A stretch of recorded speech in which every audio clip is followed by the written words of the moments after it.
반갑습니다. 오늘 갑자기 여러분 해경자매 머리가 바뀌었네.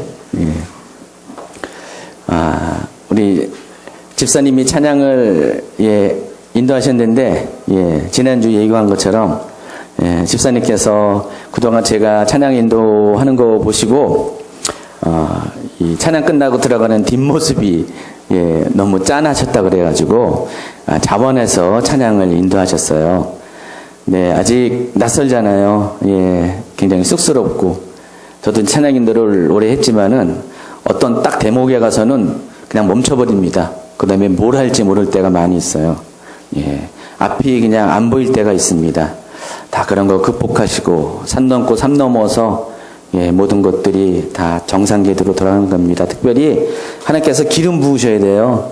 기름 부으셨는데 그 기름 부음은 하루아침에 되는 것 같다 아니고 하나님께서 계속해서 이 예배 가운데 찬양 가운데 경배자를 쓸 때 조금씩 만들어가는 겁니다. 여러분 격려하시고요. 다음 주에 더 잘하실 것입니다. 봐서 다음 주 제가 옆에서 같이 도와줄 이 생각도 하고 있어. 아까 원래는 혼자 하시려고 했다가 우리 혜인 자매하고 다혜 자매가 갑자기 나서서 도와줬어요. 그래서 마이크도 준비 안 된 상태에서 모든 것이 오늘은 약간은 좀 부족했지만은 그래도 다음 주에는 더 나아질 것을 기대합니다. 한번 격려의 박수를 해주세요. 잘하실 것입니다. 저는 실력은 실력이고 집사님 속에 있는 그 마음을 하나님 먼저 받으셨다고 생각해요. 저도 받았고요.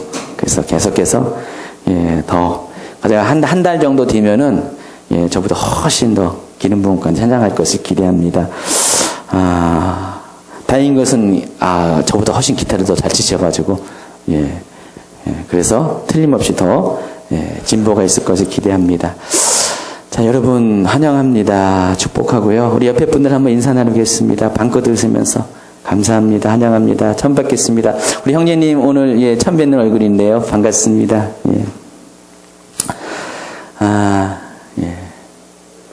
갑자기 저희 교회 그 평균 연령이 낮아진 것 같아요.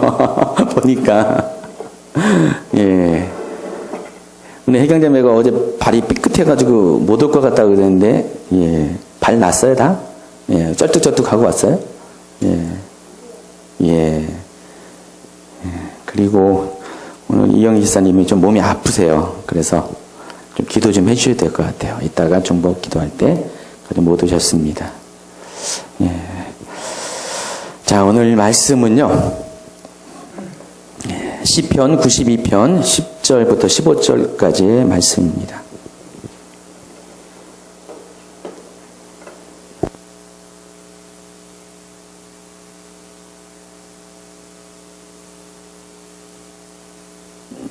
시편 92편 10절부터 15절까지 말씀.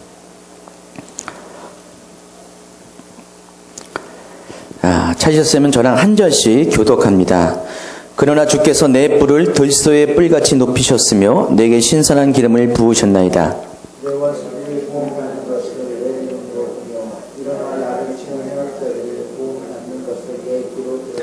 의인은 종려 나무같이 번성하며 레바논의 백향목같이 성장하리로다.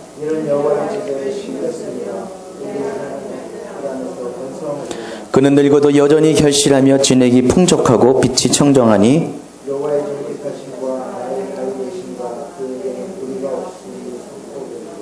아멘. 지난 금요일날 우리가 갑자기 집회를 열게 되었어요. 김이스라엘 목사님께서 오셔서 말씀을 전하시고 집회를 인도해 주셨는데 너무나 급작스럽게 집회가 준비돼서 여러분 오실 수 있는 분도 오셨지만 또 오시고 싶어서도 준비 못해서 못 오신 분도 계십니다. 그래도 정말로 많이 오셨어요. 원래는 계획이 없었던 건데 지난 수요일날 정해졌어요. 수요일날 낮에 중보하는 중보기도하시는 이제 팀 중에서 그 목사님하고 잘 아시는 분, 한 다리 건너서 잘 아시는 분이 계셨는데 그 집사님께서 목사님이 이번 주간에 주말에 오시는데 3일 동안 한국에 머문다고 근데 다행히 스케줄이 어떤 한 스케줄이 취소가 되고 다른 스케줄 때문에 할 수 없이 오셨다. 그래서 개인적으로 그 목사님을 그 목사님께서 멘토링하는 그룹이 있거든요. 개인적으로 좀 모시려고 그랬는데 이왕이면은 주임직 교회에서 모셨으면 참 좋겠다. 그래서 말씀을 하셔가지고 저희도 기도하고 응답받고 그렇게 했으면 좋겠다고 말씀을 드렸고, 그 집사님도 목사님한테 말씀을 드렸는데 목사님이 처음에는 오케이를 안 하셨어요. 하나님께 기도해 봐야 된다고. 그래서 호텔에 가셔서 이렇게 기도를 딱 했는데 하나님께서 즉시로 응답을 주셨대요. 즉시로 응답을 주셔가지고 이 교회에서 전할 말씀까지 다 말씀하시고, 그래서 또 추가로 목사님께 하나님이 개인적으로 성령께서 하신 말씀이 있었나 봐요. 나중에 집회 끝난 다음에 말씀하시더라고요. 그래서 오시게 됐습니다. 어쨌든 간에 집회가 참 큰 은혜가 있었습니다. 여러분, 오신 분들 좋았습니까? 좋았습니까? 매우 좋았습니까? 아니면 굉장히 좋았습니까? 상당히 좋았죠. 귀한 말씀을 전해주셨고, 더군다나 12시가 다 되기까지 개인적으로 다 사역을 해주셨어요.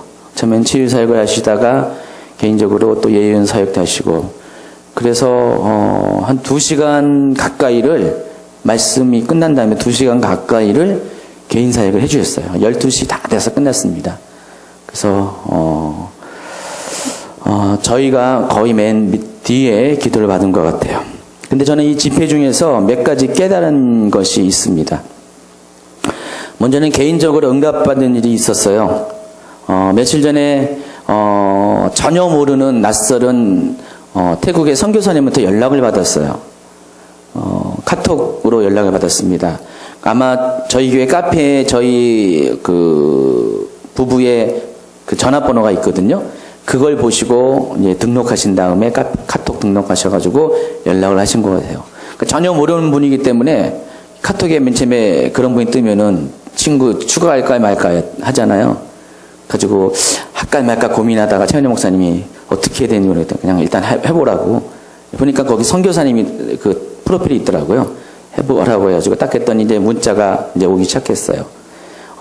그 내용이 이제 다른 것이 아니라 그 선교사님께서 목회하시는 사역지에 태국인데 거기에 저희 부부를 초청해서 며칠 동안 집회를 열어달라는 그런 부탁이었습니다. 그래서 처음에는 약간은 좀 망설였어요. 뭐 전혀 모르는 분이고 태국이라는 것은 생각도 못했기 때문에 또 저희 교회 일정도 바쁘고 비울 수 있는 상황도 아니고 그래서 망설이고 있는데 그 선교사님이 계속해서 연락을 취하셨습니다. 그래서 한번 기도해 보시고 답을 달라고. 이틀 동안은 그냥 그렇게 응답을 구하면서 기다렸는데 아직 응답이 없었습니다. 그런 상태에서 또 선교사님이 연락이 왔어요. 기도해 보셨냐고, 결정하셨냐고. 아직 기도 중이라고 또 하고, 그러던 차에 집회가 열리게 됐습니다. 집회가 열리고 저희가 마지막 순서에 저희 부부가 여기 자리에서 기도를 받았습니다. 근데 기도를 시작하시자마자 예언 기도를 하시는데 저에게 하신 말씀이 어떤 말씀이냐면은 놀랐어요. 목사님께서 몇 마디 하신 다음에 곧바로 꺼내신 말씀이 목사님에게 태국에 대한 비전을 하나님이 주셨습니다. 깜짝 놀랐어요. 태국에 대한 얘기 저희 부부만 얘기했지 아무도 모르거든요.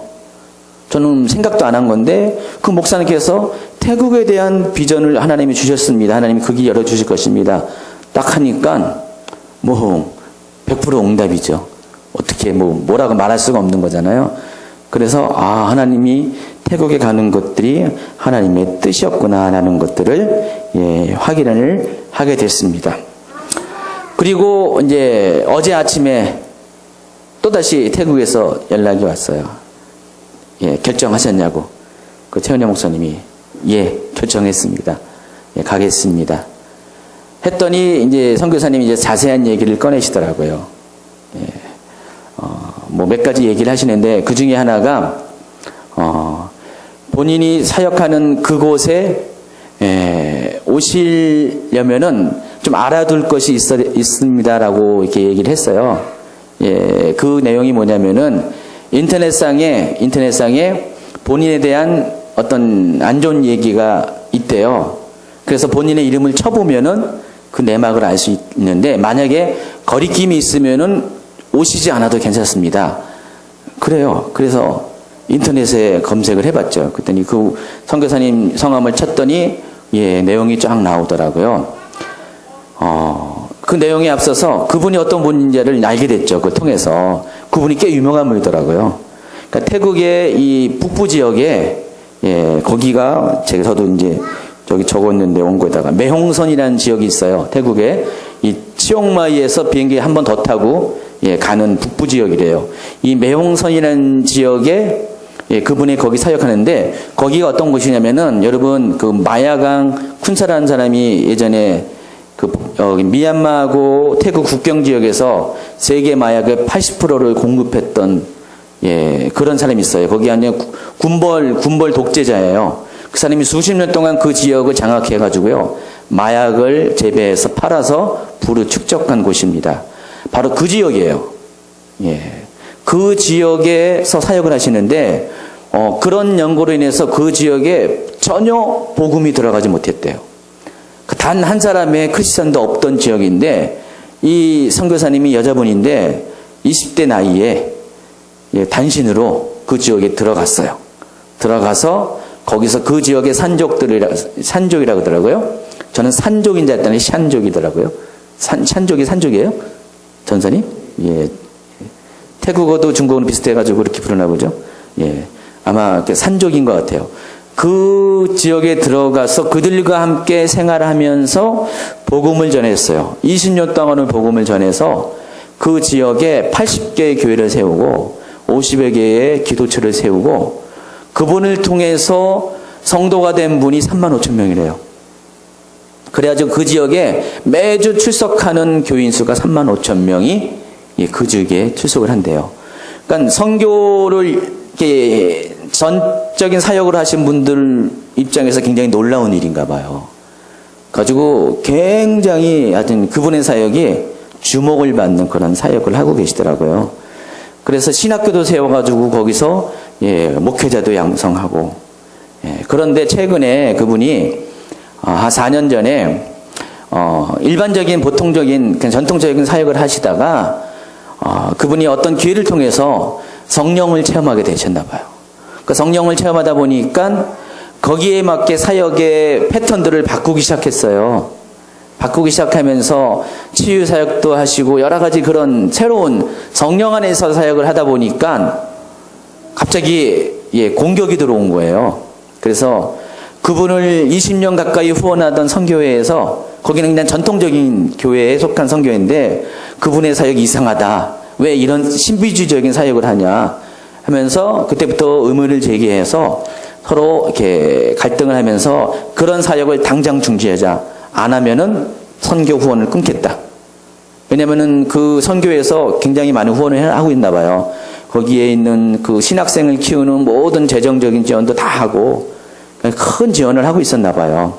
그래서 그 지원을 다 끊겠다 해가지고 서로 그래 갈등을 있다가 그런 것들이 또 이렇게 뭐 인터넷을 통해서 또 알려지게 되고 그래가지고 안 좋은 그런 소문들이 많이 이렇게 된다 봐요. 그래서 결국은 그 선교회랑, 예, 단절이 됐습니다.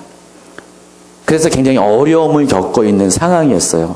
제가 딱 보니까 이건 문제가 전혀 안 되는 건데 굳이 그렇게 해야 된다는 것이 참 이해가 안 가더라고요.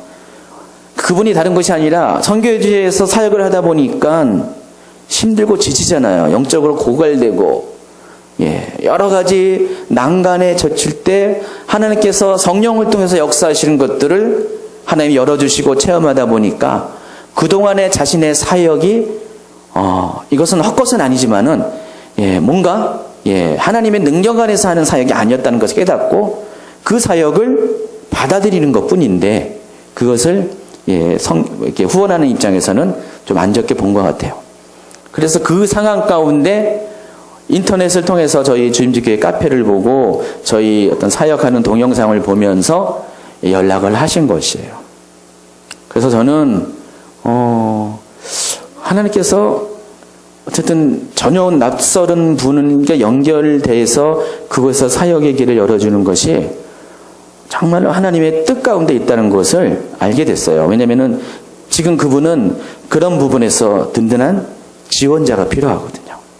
근데 저희가 그나마 그분에게 어떤 그런 조금이나 도움이 된다는 것이 정말 기쁘고요.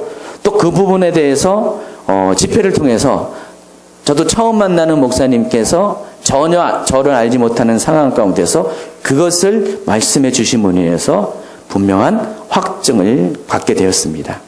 그래서 내년 1월 7일 주간에 태국에 선교를 갑니다. 그래서 가능하면은 저희 두 명만 가지 않고 갈 수 있는 분 같이 갔으면 좋겠어요. 왜냐면은 거기에 약 100명의 거기에 있는 현지 지도자들, 리더들을 대상으로 하는 사역인데 워낙에 언어가 다양해가지고요. 많은 몇천 명 되는 그런 건 못하고 리더들만 택해서 하겠다고 하더라고요. 그러니까 리더들은 이제 말이 이제 한 언어로 통하나 봐요. 그래서 리더들만 모시고 한다고 그랬는데 저희도 물론 자비량입니다. 그쪽에서 형편이 뭐 이렇게 지원할 형편이 아니고 선교는 다 그런 거예요. 저희가 가서 자비량을 가서 도와줘야 되고 그러는 건데 저희도 자비량인데 혹시 자비량으로 갈 수 있는 분, 그런 마음이 있는 분, 지금 이 순간에 마음이 감동이 오신 분은요, 한번 기도하고 계셨다가 나중에 저희 교회에 계신 분들이 같이 가면 좋겠어요. 100명이나 되는 분들이기 때문에 여러 명이 팀을 이끌어서 가는 것이 더 좋고요. 여러분 가운데서도 굉장히 좋은 계기가 될 것 같습니다. 참고로 항공료는 80만 원이라고 그러답니다. 그래서 한번 기도해 보시고요. 그렇게 하시기 바랍니다. 최은양 목사님이 또 이번에는 응답을 받으셨어요. 목사님 통해서 봤는데 제가 자세한 얘기는 할 수 없는데 중요한 것은 최은양 목사님이 최근 들어서 하나님께 기도하고 있었던 내용, 그 부분에 대한 정확한 응답을 목사님이 모르잖아요. 정확하게 딱 말씀하시는데 그냥 말씀하신 게 아니라 바로 아까 그 호텔에서 저희 교회에 대한 얘기를 듣고 기도할 때 하나님이 주신 것이 그 응답이었더라고요. 가서 목사님한테 성령께서 말씀하셨대요. 가거들랑 그 교회에 한번 물어보라고.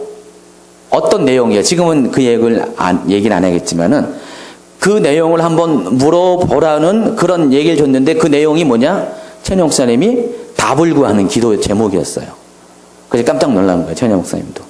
저는 저대로 태국에 대한 결정을 못하고 있는데 그걸 주셔가지고 깜짝 놀랐고 최은양 목사님은 그거에 대해서 깜짝 놀랐습니다. 두 가지 다 보면은 성령께서 목사님 우리의 마음을 아시는 성령께서 목사님을 통해서 우리의 마음에 대한 답을 하나님의 답을 주셨다고 밖에는 볼 수 없는 거잖아요. 당연히 그런 거잖아요. 성령께서 이번 집회 가운데 크게 역사했다는 것을 알게 되고요.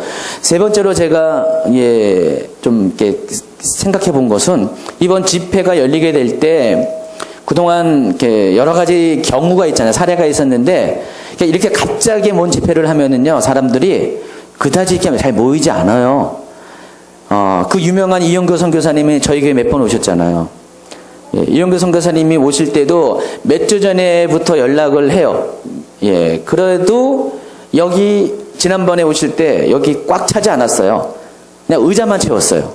딱 의자만 좌석만 채웠는데 근데 이번 같은 경우는 이틀 전에 연락을 했고 문자로 연락했고 그리고 그 목사님에 대해서 사람들이 잘 모르잖아요. 이영교 선교사는 워낙 인지도가 있어가지고 사람들이 알아서 오는데 이 목사님이 전혀 모르는데 그냥 한두 번 문자를 보낸 것 뿐인데 금요일날 오는 거 보면은 깜짝 놀랐어요.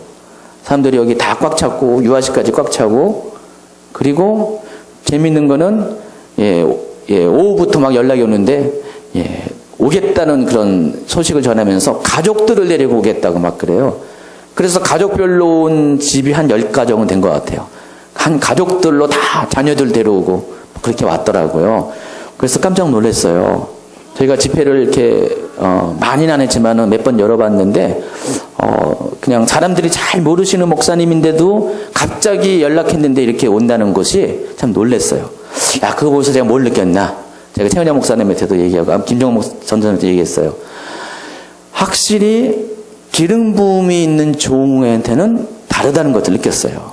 왜냐면은 하나님께서 기름 부음이 있냐 없냐에 따라서 정말로 내가 무엇을 하고 안 하고의 것을 초월해서 하나님이 기름 부음을 통해서 역사한다는 것이에요. 그러니까 그 목사님이 이곳에 오셨을 때 이미 그 목사님 안에 있는 하나님으로부터 나오는 기름 부음이 사람들의 마음 가운데 먼저 전해지고 그들의 마음을 감동시켜서 왠지 와야 되겠다는 마음을 주었어요. 저기 계시는 우리 곽돌 집사님은 여러 가지 상황이 있는데 어쨌든 간에 저는 본인은 꼭 오겠다고 다짐의 문자를 보내시더라고요. 제가 꼭 오라고 다짐을 요청한 것도 아닌데, 안에 이런 분들이 꽤 많았었어요. 그래서 하나님이 그런 마음을 이렇게 주셨나 봐요. 그래서 사람들이 그런 마음에 이끌려서 오게 되었습니다. 그래서 기름 부음이라는 것이 참으로 굉장히 중요하다는 것들을 깨닫게 됐습니다. 원래는 제가 지난주에서 오늘도 두 번째 시리즈 설교를 하려고 그랬어요. 지난주에 이렇게 죄를 이기십시오라는 그 설교를 하고 이어서 두 번째 설교를 하려고 아주 마음을 굳게 먹고 있었는데 어제 최은영 목사님이 저한테 권면을 하는 거예요. 목사님, 이제 우리 교회에서도 기름 부음에 관한 그런 메시지를 주일 예배 때 좀 전했으면 좋겠다. 지금 이 집회를 계기로 그렇게 했으면 좋겠다라는 그런 마음을 감동을 받았나 봐요. 그래서 어제 저한테 한 세네 번은 계속해서 얘기를 했어요. 그래서 저도 기도를 했는데 하나님께서 저에게도 동일한 마음을 주었습니다. 그래서 계획을 바꿔가지고 기름이라는 주제를 가지고 오늘 이렇게 그런 말씀을 전하려고 합니다. 여러분, 기름 부음이라는 단어를 좀 들어보셨습니까? 어떤 분들은요, 이 기름 부음 단어조차를 모르더라고요. 이게 무슨 성경에 있는 말입니까? 라고 질문하는 분들이 성경에 있습니다. 많은 곳에 기름 부음이라는 그런 어떤 표현들이 많이 있고요. 기름 부음이라는 단어도 있고, 또 기름 부음이란 연관된 연관어도 많이 있습니다. 기름 부음이라는 것은 성경적인 용어예요. 전혀 새로운 용어가 아니라 이미 성경에 다 쓰여있는 용어인데, 문제는 사람들이 이 부분에 대해서 눈이 열리지 않고 관심이 없다 보니까 성경을 읽어도 이 단어가 있는지를 모르는 거예요. 근데 많이 있습니다. 제가 앞으로 여러분에게 귀에 못이 박히도록 기름 부음에 대한 단어를 소개할 겁니다. 실은 저희 교회는 오래전부터 저희 개인적으로 소그룹 중심으로 이 기름 부음에 관한 그런 티칭을 하고 있었어요. 그러니까 주일에만 얘기 잘 안 했지, 그냥 주중의 모임 가운데서는 했고, 그리고 제가 이 부분에 대한 주제에 대한 교재도 만들었습니다. 아직 신학적으로는 이 기름 부음이라는 것에 대해서 어떤 정리된, 체계화된 그런 것들은 없어요. 어느 신학교 교수님한테 기름 부음에 대해서 설명해 주십시오 그러면은 그거에 대해서 자세히 설명할 분들은 그렇게 많지 않아요. 잘 몰라요. 기름 부음이라는 것은 아직 신학의 범위 안에서도 아직 미개척된 그런 주제 중에 하나라는 것입니다. 근데 기름 부음이라는 것은 굉장히 중요한 것이기 때문에 제가 사실은 몇 년 전부터, 한 4, 5년 전부터 이 기름 부음에 대해서 연구를 했습니다. 개인적인 연구를 했고요. 그 기름 부음에 대해서 제 나름대로의 체계를 좀 잡아놨어요. 그리고 그것을 가르치고 있었습니다.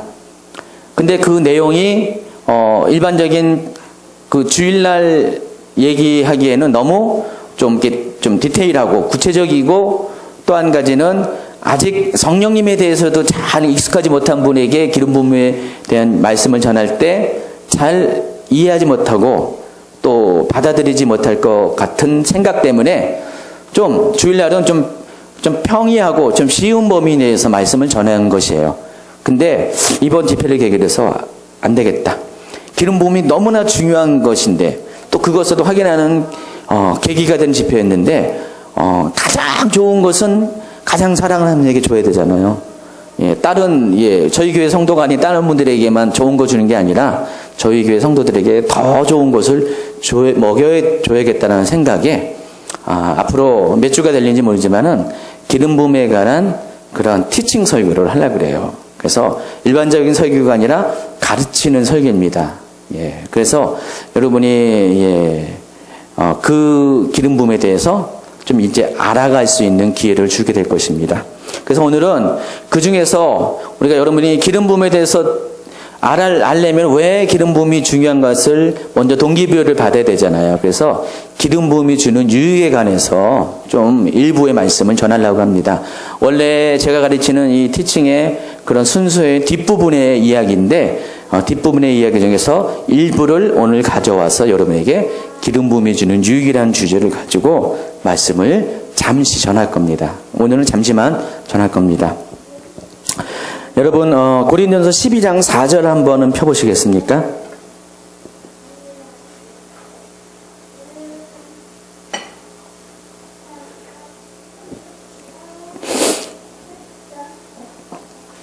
고린도전서 12장 4절에 보면은요, 한번 찾으신 분들 4절, 5절, 6절 같이 읽도록 하겠습니다.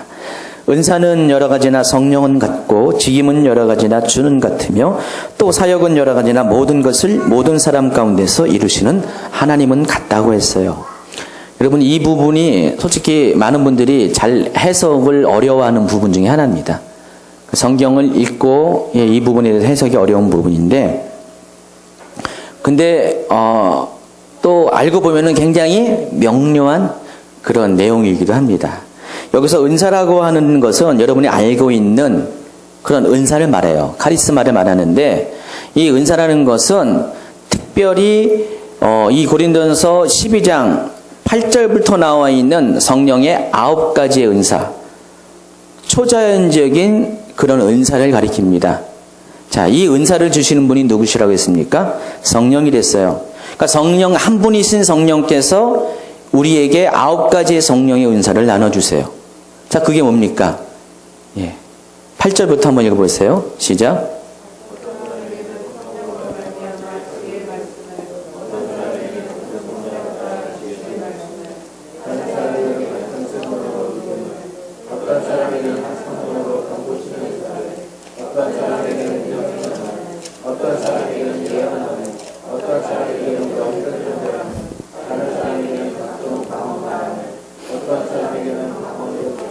11절까지요. 이 모든 일은 같은 한 성령이 행하사 그의 뜻대로 각 사람에게 나누어 주시는 것이다. 그랬어요. 자, 은사는 여러 가지나 성령은 같다라는 것은 바로 성령께서 은사는 이렇게 9가지처럼 여러 가지가 있지만은 한 분이신 성령께서 나누어 주신 것이 바로 은사라는 것입니다. 자, 이런 것들은 모두 인간의 육적인 한계를 뛰어넘는 초자연적인 영역 가운데 일어나는 현상들이에요. 그래서 하나님께서 성령을 통해서 이 일을 우리에게 주신다는 것입니다. 또 직임은 여러 가지나 주는 같다 그랬어요. 여기서 직임으로 번역한 것은 영어로는 서비스라고 이렇게 합니다. 서비스가 뭡니까? 봉사하다, 섬기다는 뜻이잖아요. 자, 이 직임이라는 것은 쉽게 말하면 우리가 맡은 직분들을 말하는 것입니다. 하나님께서 교회에게 준 직분들이에요. 각각의 역할들을 말하는 것입니다. 근데 이 직임을 주신 분이 누구라고요? 주라 그랬어요. 바로 예수님입니다.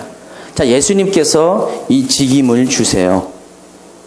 우리 여러분이 저는 이제 목사고 전도사님이시고 집사님이시고 또 성도님 계시고 각가지 교회에 그런 맡은 직분이 있잖아요. 직임이 있는데 이 직임을 주신 이유가 뭐냐? 예수님의 삶이 그랬던 것처럼 성도들을 섬기게 하기 위해서, 서비스하기 위해서 우리에게 주신 것이에요. 그게 직임이라는 것입니다. 그런데 6절에 보니까 또 사역은 여러 가지나 모든 것을 모든 사람 가운데 이루시는 하나님은 같다 그랬어요. 이번에는 이제 하나님이 나오죠. 하나님 아버지가 나옵니다. 이 하나님의 아버지의 역할이 뭡니까? 4절과 5절에 주었던 은사와 직임, 여기서 모든 것은 은사를 말하는 것이고 모든 사람은 직임을 맡은 직임자를 말하는 것입니다. 이 모든 것을 모든 사람 가운데서 이루게 하시는 분이 바로 하나님 아버지라는 것입니다. 자, 여러분이 가령 에베소서 4장에 나와 있는 11절에 나와 있는 5등 직임 중에서 선지자의 직임이 있어요. 선지자가 뭔지 아시죠? 하나님의 말씀을 대언하는 것이 선지자의 직임인데, 이 선지자가 하나님의 말씀을 대언하기 위해서는, 그 직임을 감당하기 위해서는 무엇이 있어야 되냐? 선지자에 필요한 거기에 맞는 합당한 맞춤의 능력이 있어야 돼요. 초자연적인 능력이 있어야 되는데, 그게 성령의 9가지 열매 중에서 어떤 거냐? 바로 계시의 영역에 속한 것이에요. 지식의 말씀의 은사, 지혜의 말씀의 은사, 그다음에 예언의 은사가 이 계시적인 은사인데, 선지자에게는 이것이 반드시 필요하다는 겁니다. 우리 최은영 목사님이 그런 사역을 하고 있잖아요.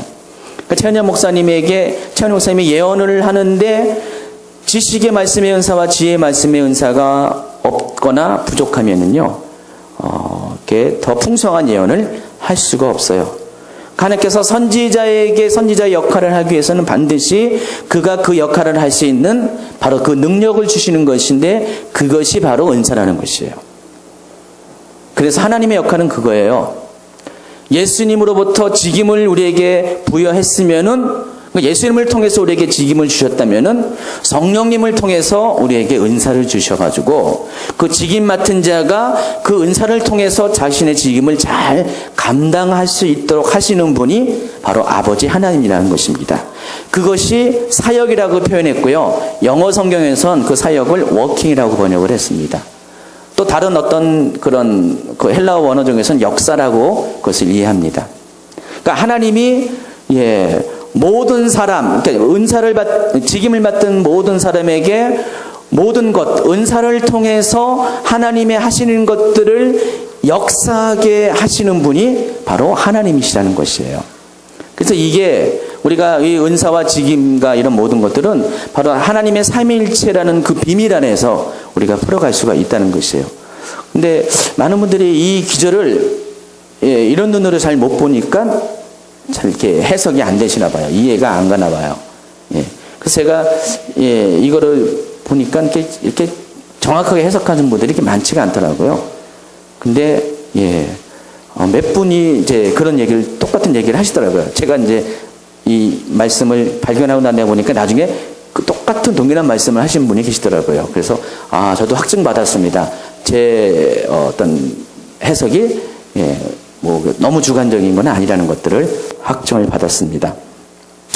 그런데 고린도후서 1장 한번 21절과 22절을 한번 보세요. 한번 뒤에 있으니까 금방 찾아갈 수 있죠. 고린도후서 1장 21절과 22절. 한번 읽어보겠습니다. 우리를 너희와 함께 그리스도 안에서 굳건하게 하시고 우리에게 기름을 부으신 이는 하나님이시니 그가 또한 우리에게 인치시고 보증으로 우리 마음에 성령을 주셨다 그랬어요. 여기서 우리라는 것은 19절에 있는 그 우리입니다. 우리 곧 나와 실로아너와 디모데로 말미암아. 자, 여기 말하는 우리는 바로 사도들의 그룹을 말하는 겁니다. 이 우리가, 너희는 고린도 교회의 교인들을 말한 겁니다. 너희와 함께 그리스도 안에서 굳건하게 하시고 우리에게 기름을 부으신 이는 하나님이시라고 말씀을 하고 있습니다. 여러분, 하나님이 우리에게 기름을 부었을 때 실은 우리의 믿음과 구원도 온전케 된다는 것이에요. 여러분, 우리가 어떻게 구원을 받습니까? 믿음으로 말미암아 구원을 받죠. 자, 그 믿음은 무엇에 대한 믿음입니까? 하나님께서 예수 그리스도의 십자가를 통해서 우리의 죄를 사하시고, 그를 입으로 시인하고 마음으로 믿어 입으로 시인하는 자들에게 구원을 주신다는 그 믿음이잖아요. 그 내용에 대한 믿음이잖아요. 근데 그 내용에 대한 믿음조차도 바로 세 분이신 하나님, 삼위일체 하나님의 그런 동역의 역상 가운데서 우리의 믿음을, 우리의 구원을 그렇게 이끌어내신다는 뜻입니다. 자, 예수 그리스도 통해서 우리의 믿음이 굳건하게 되어집니다. 그때 성령께서 하시는 것이 뭐냐? 바로 우리의 그 믿음을 확증시켜 주시는 것이에요. 우리의 구원을 보증시켜 주시는 역할이 바로 성령께서 하시는 역할이라는 것입니다. 우리가 십자가의 복음만 갖고 있으면은요, 때로는 흔들릴 때가 굉장히 많이 있습니다. 구원받은 그 순간에 구원의 감격에 있는 한은 우리가 늘 언제나 십자가의 은혜에 대한 감격이 있고 구원의 기쁨이 있어요. 그러나 시간이 좀 지나가 보세요.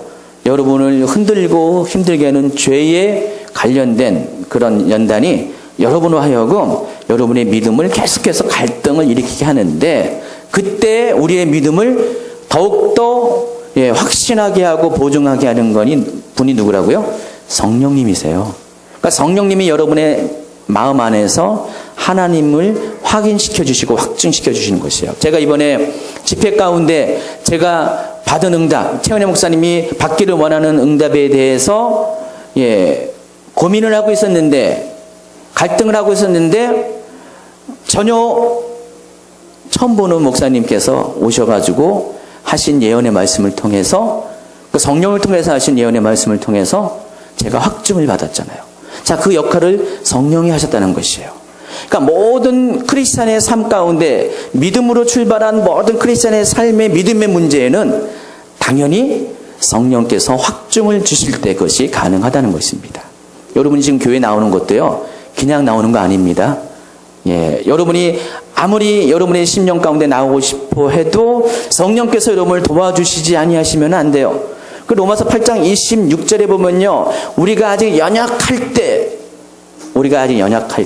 연약하다는 것은 힘이 없다는 뜻입니다. 힘이 전무하다는 뜻입니다. 그때 성령께서 하신 역할에 대해서 나옵니다. 바로 우리를 위해서 친히 간구하시고 중보하시는 역할, 또 우리를 도와주시는 역할이 성령께서 하시는 역할이에요. 그래서 여러분이 어떠한 상황에서도 성령이 여러분 삶에 관여하지 않고 성령께서 여러분 삶 가운데 확증하지 않고 보증하지 않으면은 여러분의 삶이 믿음으로 삶을 유지하기가 힘들다는 것입니다. 그런데 바로 이 상황 가운데서 우리의 믿음을 굳건하게 하시고 또 우리의 또 믿음을 확증하게 하는, 그러니까 그리스도를 통해서 굳건하게 하고 성령을 통해서 확증하게 하시기 위해서 이 일을 하시는 분이 누구라고요? 하나님이신데, 그 하나님이 어떤 방식으로 하시냐? 바로 우리에게 기름 부음을 통해서 그 일을 그렇게 하신다는 것입니다. 자, 기름 부음은 아까 고린도전서 12장 6절에 있는 모든 일을 모든 사람 가운데 이루게 하시는 하나님의 역사를 바로 기름 부음이라고 우리가 이해하면 됩니다. 그래서 만약에 여러분 삶 가운데 기름 부음이 없다면은 여러분의 믿음도 헛것이 될 수 있고요, 여러분의 구원도 헛것이 될 수가 있다는 것입니다. 그러니까 기름 부음이 여러분을 하여금 믿게 하고 기름 부음이 여러분을 하여금 구원을 완성케 하는 것이 기름 부음이라는 것입니다. 그래서 여러분이 어떤 크리스찬으로서, 어떤 사역자로서의 크리스찬의 삶과 사역자로서의 사역을 할 때 기름 부음이 있을 때 여러분이 크리스찬으로서 삶을, 거룩한 삶을 살 수 있고 또 사역자로서 하나님의 일들을 감당할 수가 있다는 것입니다. 그래서 이 기름 부음은 굉장히 중요한 겁니다. 그러니까 기름 부음이 없이 행하는 모든 것들은 성령의 역사가 아니고 하나님의 역사가 아닐 수가 있다는 것이에요. 물론 모든 것이 다 그렇다는 건 아닙니다. 그러나 그러지 않을 가능성이 많이 있다는 것이에요. 아까도 이제 집사님이 찬양을 하셨잖아요. 기름 부음이 더 증가되고 기름 부음에 충만해서 하게 되면은요, 솔직히 찬양하다가 집사님이 그렇다는 게 아니라 찬양하다가 막막하거나 끊어지거나 그런 일들이 덜 발생할 수밖에 없어요. 저도 이제 찬양 인도를 할 때 그런 막막한 상황이 많이 오는데 그때마다 느끼는 것이 제 안에 기름 부음의 부족함을 늘 통감할 때가 있어요. 말씀을 전할 때도 마찬가지예요. 기름 부음이 없이 말씀을 전하잖아요. 어떨 때는 말씀을 그냥 잘 전할 수도 있어요. 준비된 머리로 하는 말씀을 잘 전할 수가 있는데, 기름 부음이 만약에 그 상황 가운데 없으면은요, 사람들이요, 아, 좋은 말씀 하는구나. 아, 그래. 그 정도로 받아들여요. 근데 기름 부음이 같이 말씀 가운데 나가면요, 사람들의 마음을 움직이게 해요. 심령을 요동케 해요. 혹시 여러분 그렇습니까, 지금? 무리한 질문 합니까? 제가 보기에는 오늘은 좀 약간 다르신 것 같아요. 저한테 다 집중을 하시는 것 같아요. 그래서 오늘은 좀 기름 부음이 역사하는구나라는 걸 느꼈습니다. 예. 그쵸? 조는 분도 안 계시네? 예. 참 신기하네요. 예. 늘 조시던 분들도 안 조시고, 예. 저를 주목하신 거 보면서, 예. 기름 부음 가운데 하나님 분명히 지금, 뭔 일을 하고 계시는구나 느낍니다. 그러니까 이 사역자가, 특별히 사역자가 기름 부음이 없으면 아무것도 못해요. 제가 지난번에 중국에 갔는데, 중국의 신학교에 가서 말씀을 전했어요. 예, 지하신학교입니다. 근데요, 2번 갔는데, 저도 놀랐어요. 그러니까 통역을, 예, 한족 형제가 이제 통역을 해요. 이 형제는, 한국 말은 이렇게 잘 하지 못해요. 스피킹 잘 못하는데, 듣는 거는 좀 잘 들어요. 한국말 배운 지 3년 됐다고 하더라고요. 예, 근데 그 형제가 통역을 하는데, 놀란 게, 저도 그렇고, 이 형제도 그렇고, 완전히, 예, 사람들 말로 신 들리는 것처럼 말씀을 전하는 거예요. 여기서 이 신은 귀신 신자가 아니라 바로 하나님의 신, 성령을 말합니다. 성령에 취해서 말씀을 전하는데요. 그냥 한 문장 따박따박 나가는데, 와, 저도 제가 이렇게 말씀을 잘 전하는지는 몰랐어요. 이렇게 능력에 있게 전하는지 몰랐어요. 그때 같이 가셨던, 이게 동역했던 분들이 다들 깜짝 놀랐어요. 목사님이 원래 저런 분이냐고. 원래 저는 그런 분이 아니죠.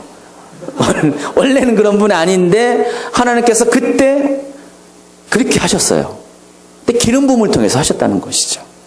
실제로요, 선교 현장에 가면은요, 별일이 다 있습니다. 제가 예전에 섬겼던 교회의 청년이에요. 지금은 애기 엄마가 됐는데, 그 자매가 교회에서 중국에 선교를 갔어요. 한 10년 전 같아요. 선교에 갔는데 연변 쪽 어딘 것 같아요. 그래서 뭐 목사님들도 있고 사역자들이 있잖아요. 가서 하나님이 이제 말씀을 전하게 하고 사역을 하는데 막 기도를 해주는 거예요. 기도를 해주는데 사람들이 여러 가지를 놀라는데 가장 놀란 것은 그 자매가 기도했는데, 최영 목사님 정확하게 보는데 귀머거리 할머니예요? 눈먼 할머니예요? 귀머거리 할머니예요? 예, 귀가 들리지 않는 할머니가, 그 자매가 그때 당시 20대 초반인가 중반일 거예요. 그 자매가 기도를 해줬는데 귀가 열린 거예요. 그러니까 다들 그때 농담반 진담반, 예, 이름이 이제, 예, 이름 실명을 얘기하면 안 되죠. 예, 기억시옷, 예, 기억시옷인데, 예, 그 애도 기도했는데 기적이 일어나는데 그게 아주 유행처럼 됐어요. 그러니까 자신도 깜짝 놀란 거예요. 할머니도 놀라고 자기도 놀란 거예요. 근데 거기 있는 사람들은 이번에 그 팀을 만들어서 온 사람들이 대단한 사람인 줄 알아요. 뭐 대단한 초능력자 같은 슈퍼내추럴 하는 그런 사람인 줄 알았나 봐요. 근데 아닙니다. 평범한 사람이었는데 선교 현장 가운데 하나님께서 너무나 급하니까, 하나님이 안타까우니까 그 즉시로 인스턴트로 기름을 부으신 거예요. 기름 부음을 주셔가지고, 바로 이 기름 부음은 이제 나중에 설명했지만 일단 여기서는, 예, 능력이라고 여러분이 이해하세요. 능력. 그러니까 하나님으로부터 성령을 통해 나오는 능력이에요. 아까 얘기한 고린도서 6장에는 역사케 하는 것, 워킹하게 하는 것, 일을 만들게 하는 능력이 기름 부음인데, 그러니까 일을 일되게 하는 능력이 기름 부음이에요. 그 능력을 주셨기 때문에 그 자매를 비롯해서 평범한 사람들이 그 일을 감당을 했던 것이에요. 실제로 선교 사역자 가면 하나님께서 이런 일들이 비일비재하게 우리 가운데 보여줍니다. 우리가 평상의 예배 가운데서는 잘 나타나지 않은 그런 초자연적인 능력들이 유독 선교 현장에, 복음의 가장 그런 전방 지역에서는 그런 일들이 늘 일어나게 돼 있어요. 그래서 많은 사람들이 신기하잖아요. 어떻게 이런 일이 일어나는가를 연구를 하기 시작했습니다. 연구를 하다 보니까 이게 뭐 학문적으로 연구한 분이, 플러신학교의 피터 허그너 목사님 같은 분이 이런 것들을 연구하게 됐어요. 예, 하다 보니까 선교 사역지에서 공통적으로 이런 일들이 일어나고 있고요. 이런 일을 통해서 하나님께서 초자연적인 역사를 통해서 복음을 지금 확장시켰다는 것들을 발견하게 됐습니다. 그래서 이것들이 처음에는 몰랐어요. 단순히 성령의 역사라는 그런 수준으로만 이해했는데, 나중에 이것들을 점점 깊이 연구하면서 알아가 보니까 성령의 역사로만 설명될 것이 아니라 이 일은 성령께서만 역사하는 것이 아니라 세 분이신 삼위의 하나님께서 연합해서 하시는 것인데 결과적으로 이 일을 행하시는 분은 바로 주체는 성부 하나님이시래요. 성령을 통해서 예수님을 통해서 행하시는데 그것을 어떤 방식으로 하시냐? 기름 부음을 통해서 하신다는 것입니다. 그래서 예수님은 우리에게 예수님조차도 기름 부음 받으신 분인데 우리에게 기름을 부으십니다. 어떤 기름을 부으시냐? 바로 직임의 기름을 부으세요. 그러니까 예수님을 통해서 우리가 각각의 직임과 직분을 받게 되는 것이에요. 그래서 예수님은 구약의 왕과 선지자와 제사장의 세 가지의 직임을 모두 가지신 분이에요. 성경에 보면은요, 예수님 외에는 이 세 가지의 직분을 동시에 가진 분이 없다고 많이 간접적으로 설명을 하고 있습니다. 그리고 신약에 보면은 에베소 4장에 있는 5가지의 중요한 직임이 있잖아요. 사도와 선지자와 복음전자 목사와 교사. 이 5가지의 직임을 완벽하게 가지고 계신 분도 예수님이세요. 그리고 예수님은 자신의 몸된 교회에게, 지체들에게 자신이 갖고 있는 이 직임의 기름 부음을 필요에 따라서 한 분 한 분에게 나눠주시는 거예요. 그래서 어떤 사람에게는 사도의 기름 부음, 그러니까 직임의 기름 부음을 주시고, 어떤 사람에게는 선지자의 기름 부음을 주시고, 어떤 사람에게는 복음 전도자, 어떤 사람은 목사와 교사의 기름 부음을 준다는 겁니다. 근데 재밌는 것은요, 이 기름 부음을 받았을 때, 그러니까 모든 사람이 목사 역할을 하는 것이 아니고 교사 역할을 하는 것이 아닙니다. 이 기름 부음을 받은 사람만이 그 부분에서 어느 누구보다 탁월한 사역을 하게 되는 것이에요. 여러분, 목사라고 해서 다 목사가 아닙니다. 원래 목사가 뭡니까? 목회자, 셰퍼드, 양을 치는 목동을 말하는 겁니다. 이 목자의 특징은 성도들의 삶을 돌보는 것이에요. 그들의 마음을 헤아리고 아픈 것을 싸매어주고 격려하고 위로하고 또 그들에게 힘을 주어서 제대로 신앙생활을 하게 하는 것이 바로 목회예요. 목사 역할인데 이 목회 역할도, 목회자 역할도 이 기름 부음이 있어야지 해요. 그리고 모든 목사님이 다 목회자로서 만점이 아니잖아요. 그냥 목사로서 직분은 감당하지만은 목회자로서 여러분이 감동받을 정도는 아닌 분들도 많이 있습니다. 근데 어떤 분은요, 다른 거 잘 못해도 목회자로서의 그거는 너무 잘하는 분이 있어요. 체질이라 그러죠? 체질. 아예, 성격에 맞는 분이 있습니다. 이런 분들은 다른 것이 아니라 그 부분에 대한 기름 부음이 있기 때문에 그래요. 교사도 마찬가지입니다. 어떤 사람 딴 거는 못하지만은 가르치는 건 너무 잘하는 분이 있습니다. 그냥 가르치면 완전히 날개가 솟아 있습니다. 너무 잘해요. 신나고 어떤 사람은 찬양 사역에 딴 건 아무 때도 찬양 사역만 시키면은요 너무나 행복하고요. 너무 잘하고 이것은 그 부분에 대한 직임적인 기름 부음이 있다는 것입니다. 그래서 하나님께서는 이 예수님을 통해서 그리스도의 몸된 교회의 구성원들에게 각각에게 맞는 이 직임들을 주셔가지고 이 직임들이 서로 연합해서 하나가 돼서 그리스도의 몸인 교회를 세우는 것이에요. 그래서 모든 교회가 이런 역할들이 다 있어야 돼요. 그런데 그 역할을 하기 위해서 반드시 우리에게 있어야 되는 것이 아까 얘기한 바로 성령으로 말미암은 초자연적인 능력들, 은사들이 있어야 되는 것이에요. 그래서 아까 선지자에게는 계시적인 세 가지 은사가 기본적으로 필수 아이템이라면은 특별히 사도적인 권세를 가진 사람에게는 믿음에 관련한 세 가지의 은사가 필수 아이템이에요. 믿음의 은사, 또 능력행동의 은사, 치유의 은사. 이것은 사도적인 역할을 하는 사람에게 반드시 필요한 것입니다. 자, 이런 식으로 하나님께서 우리에게 이 기름 부음을 통해서 우리의 사역들을 만들어 가세요. 우리의 사역들을 이루어 가신다는 것입니다. 그래서 우리의 사역의 실체, 또 크리스찬의 삶의 그런 원동력, 능력의 실체는 바로 기름 부음이라는 것입니다. 그래서 기름 부음이 없으면은 은사도 직임도 아무도 소용이 없어요. 하나님이 기름 부어 주시지 않으면 은사도 소용없고 직임도 의미가 없다는 것입니다. 실제적으로 그런 분들이 많이 있어요. 기름 부음이 떠나서 구약 성경에서는 이 기름 부음을 하나님의 영으로 표현할 때가 있어요. 하나님의 영이 임했다라고 표현할 때가 있고요. 하나님의 영 신이 강림했다고 표현할 때가 있어요. 그러니까 하나님으로부터 오는 이 기름 부음이 없으면은 우리의 은사도 껍데기만 남고요. 우리의 직임도 아무런 능력이 없는 그런 역할을 감당할 수가 있다는 것입니다. 그러니까 은사와 직임은 남아도 기름 부음은 사라질 수가 있어요. 나중에 이제 더 구체적으로 설명을 할 겁니다. 그래서 이 기름 부음이라는 것이 너무나 중요한 것이에요. 굉장히 실제적으로 교회를 지금까지 교회와 사역자들을 만들어 온 실체예요. 이게 능력입니다. 근데 이것에 대해서 사람들이 잘 몰랐고 눈을 뜨지 못했고 그렇기 때문에 기름 부음을 사모하지 못했어요. 기름 부음을 추구하지 못했어요. 그러나 기름 부음을 여러분이 한번 받으면은요, 여러분이 뭔가 이전과는 다르다는 것들을 확실하게 느끼게 될 겁니다. 엊그저께 오신 그 목사님이 처음부터 날 때부터 그런 사역을 하시는 것이 아닙니다. 기름 부음을 받았기 때문에 그런 것이에요. 첫째는 지금으로서 목사의 기름 부음을 받았고, 또 하나님께서 성령을 통해서 은사의 기름 부음을 주셨어요. 은사적인 기름 부음을 주셨어요. 그리고 이 모든 것들을 연합시키고 조합시켜가지고 정말로 멋있게 사역할 수 있도록 만들어 가시는 그 하나님으로부터 오는 능력들을 그분이 받았기 때문에 동일한 그런 인간의 모습을 갖추고 우리와 같은 동일한 성정을 가진 분임에도 불구하고 그런 사역을 할 수가 있다는 것입니다.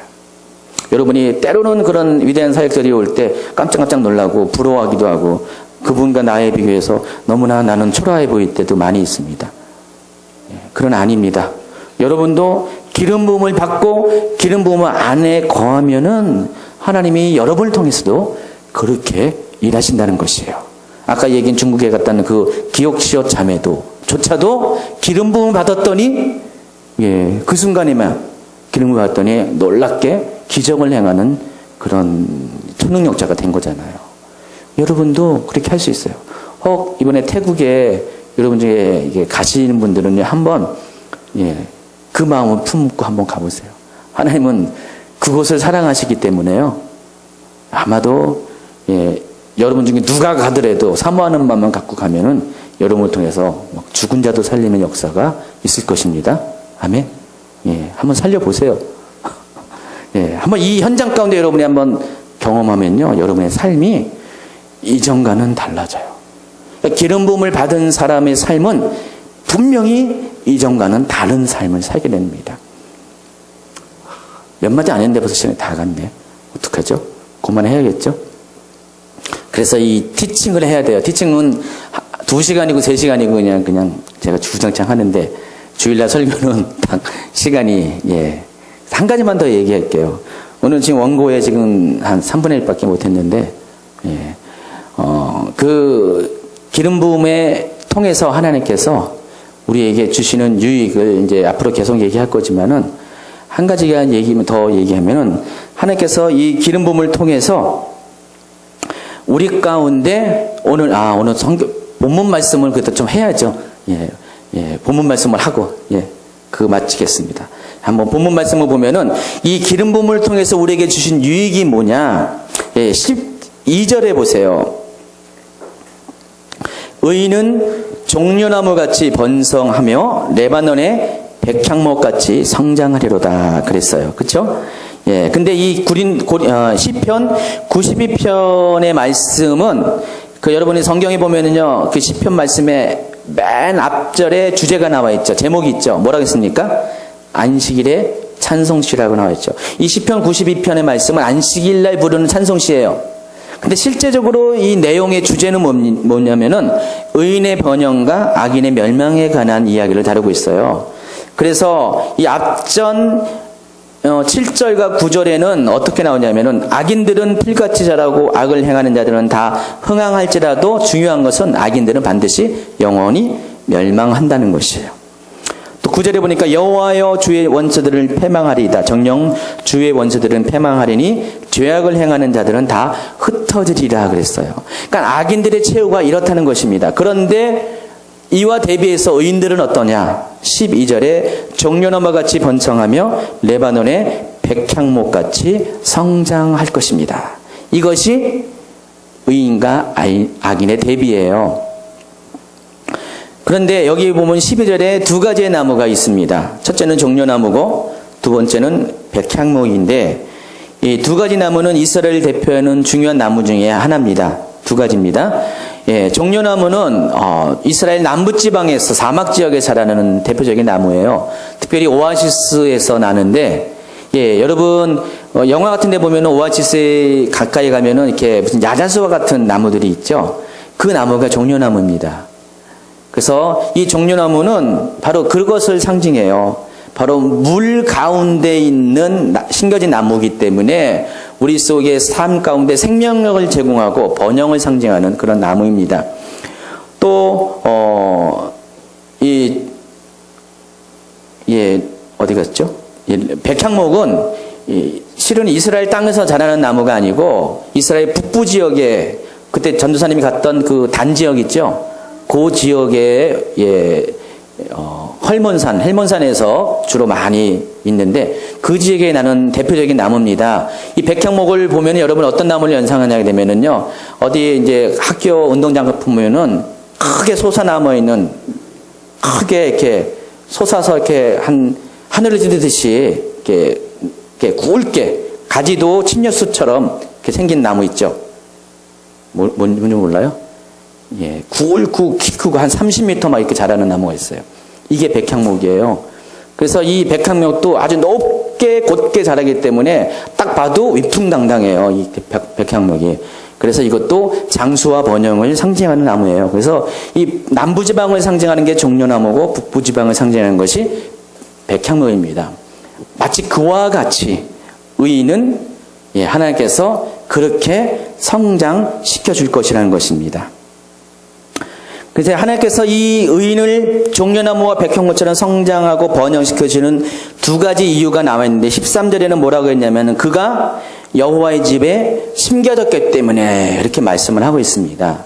그러니까 의인이 번영을 하는 이유는 다른 것이 아니라 여호와의 집에 심겨졌기 때문에 그래요.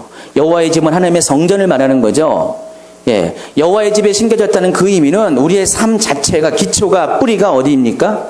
바로 하나님을 예배하는 것에 우리가 그 기초를 두고 있기 때문에 그런 사람은 하나님이 번영케 한다는 것이죠. 종려나무처럼 백향목처럼. 또 한 가지가 10절에 나와 있어요. 주께서 내 뿔을 들소의 뿔같이 높이셨으며 내게 신선한 기름을 부으셨다고 그랬어요. 여기서 뿔은 힘과 권세와 능력을 상징하는 은유적인 표현이에요. 특별히 들소는 힘의 상징인 그런 동물입니다. 그러니까 들소의 뿔처럼 나의 능력과 권세와 권위들을 하나님께서 높여주셨다고 말씀하면서 이어서 하는 것이 내게 신선한 기름을 부어주셨다고 그랬어요. 자, 기름 부음이라는 단어가 여기도 나오잖아요. 하나님께서 기름을 부어줬을 때, 특별히 신선한 기름을 부었을 때 내 삶 가운데 앞선 두 가지의 이유와 더불어서 하나님께서 내 삶을 종려나무처럼 백향목처럼 번영케 하신다고 그런 것입니다. 그러니까 기름 부음은 내 삶에 있어서 내 삶이 번영되고 또 성장하고 내 삶이 모든 것이 윤택하게 하는 그런 요소 중에 하나라는 것이에요. 그러니까 기름 부음이 있어야 되는 것이에요. 첫째는 아까 13절에 얘기한 것처럼 하나님의 집에 뿌리를 내리는 그런 예배자로서의 삶이 있어야 되고 또 한 가지가 기름 부음이 있어야 된다는 것입니다. 저희 교회에서 늘 강조하는 게 뭡니까? 바로 예배를 강조하잖아요. 하나님의 얼굴을 구하는 것들을 늘 강조하잖아요. 또 한 가지 강조해야 될 것이 바로 그거예요. 바로 기름 부음이 우리 가운데 있어요. 특별히 여기 보니까 신선한 기름 부음이라고 했어요. 기름도 신선한 게 있고 그렇지 않은 게 있습니다.